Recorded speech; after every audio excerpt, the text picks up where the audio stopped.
بسم الله الرحمن الرحيم رب زدني علما.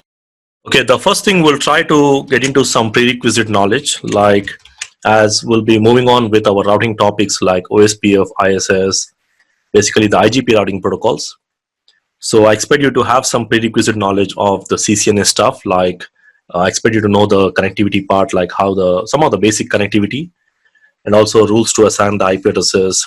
So we assume that we already know the connectivity part, and then the configuration of the IP addresses on the interfaces, and verifying the status of the interfaces by using show IP interface brief, and make sure that the interfaces are up and up.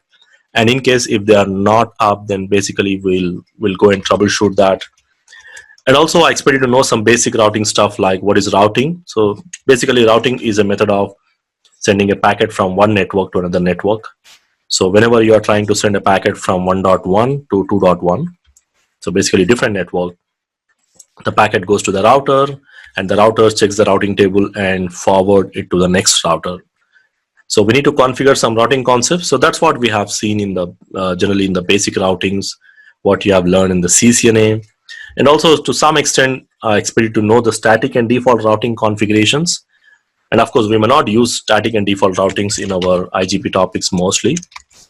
And also some overview on dynamic routing protocols, why we use them. Like other protocols like RAP, EAGRP are also used. From the CCNA studies, you may have learned these protocols, or maybe some OSPF protocol basic configurations.